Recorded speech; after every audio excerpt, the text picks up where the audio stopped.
Selamat pagi anak-anak ibu semua.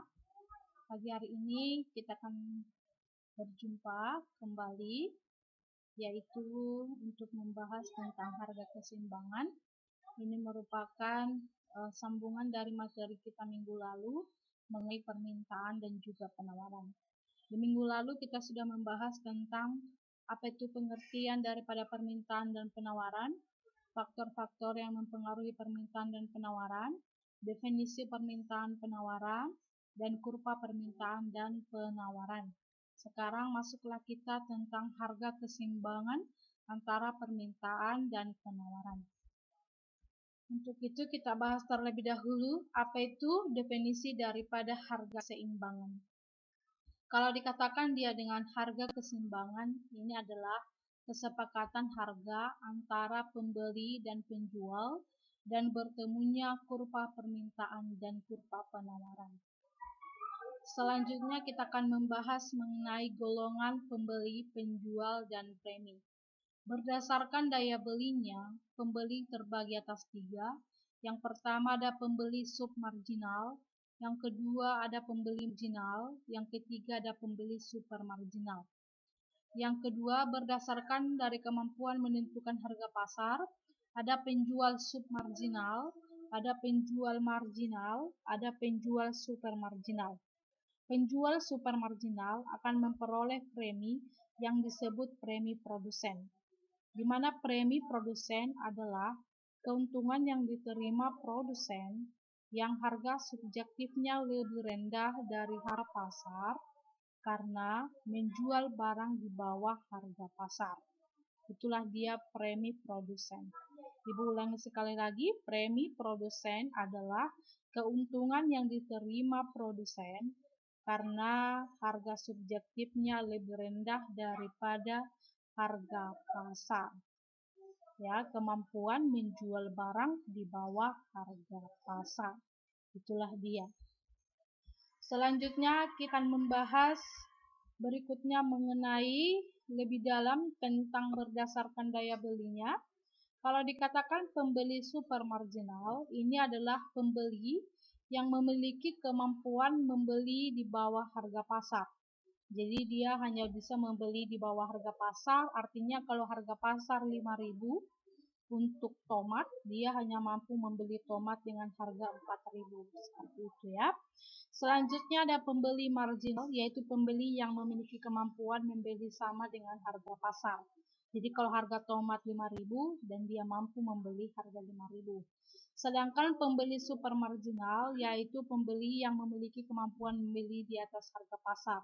Jadi kalau harga tomat 5.000, dia mampu membeli tomat di atas harga 5.000, seperti itu.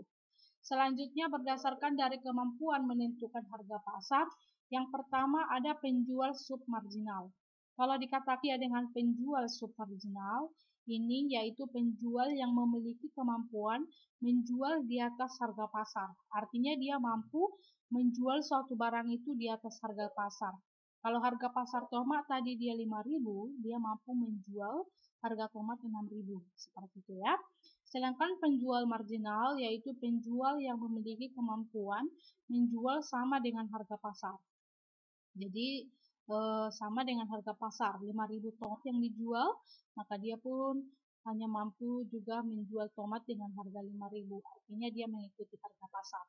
Selanjutnya ada penjual supermarginal, ini yaitu penjual yang memiliki kemampuan menjual di bawah harga pasar. Jadi ini yang langka ya, artinya ketika dia mampu menjual barang itu di bawah harga pasar. Harga tomat misalkan 5.000 1 kilo, dia mampu menjual tomat itu dengan 4.500 1 kilo. Maka dia disebutlah dengan penjual supermarginal. Jadi ada namanya premi konsumen, di mana premi konsumen adalah keuntungan yang diterima konsumen karena harga subjektifnya lebih tinggi dari harga pasar atau kemampuan membeli barang di atas harga pasar. Itulah dia yang dikatakan dengan premi konsumen. Sekarang kita akan membahas tentang apa faktor-faktor yang mempengaruhi harga keseimbangan.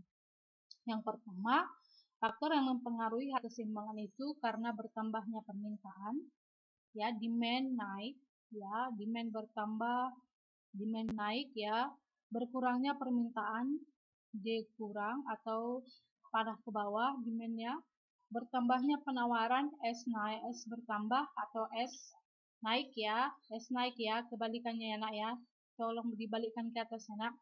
Selanjutnya berkurangnya penawaran, S-nya berkurang, panahnya seharusnya ke bawah ya, terbalik ya, panahnya ya, diganti ya nak. Selanjutnya kita perhatikan tabel keseimbangannya. Ini adalah tabel keseimbangan di mana kita akan melihat di mana keseimbangan antara permintaan dan penawaran.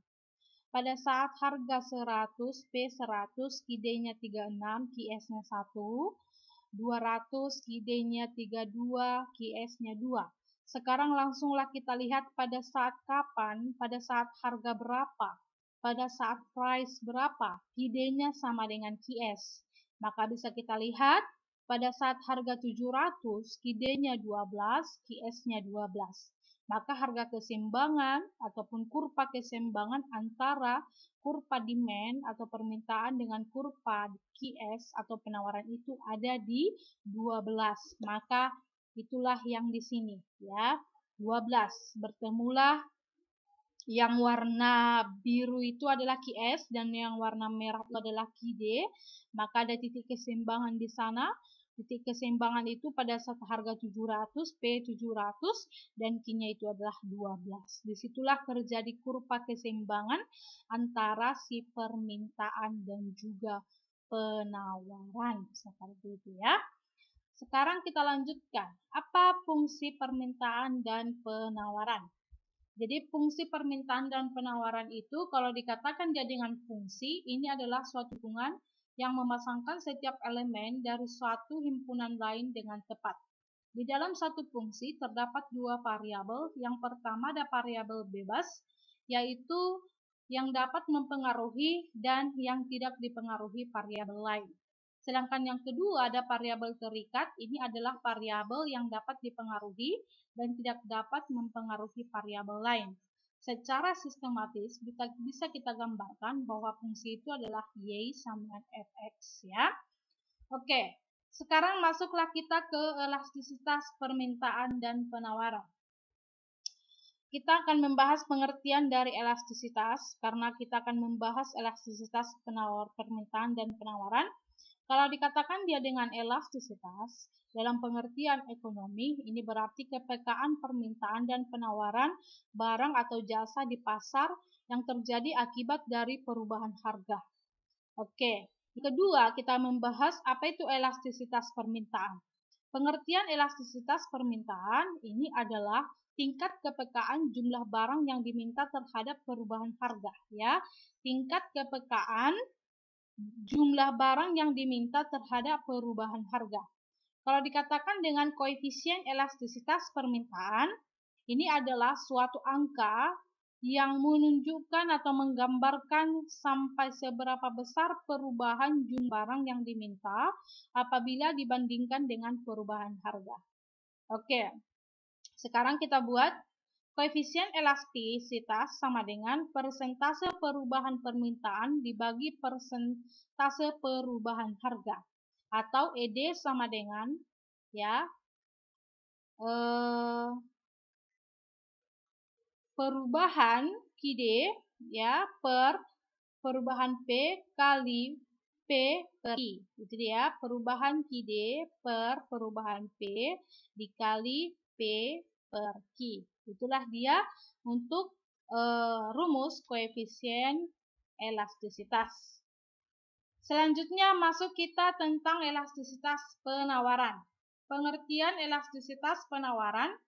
Elastisitas penawaran adalah tingkat kepekaan penawaran terhadap perubahan harga atau perbandingan antara perubahan jumlah barang yang ditawar dengan perubahan harga.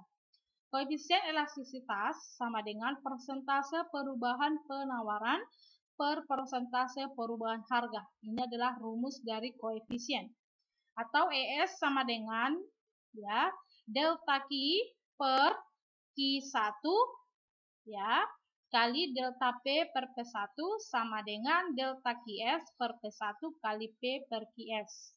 Keterangannya di mana ES itu adalah elastisitas penawaran, sedangkan Q1 itu sama dengan jumlah barang sebelum perubahan harga Sedangkan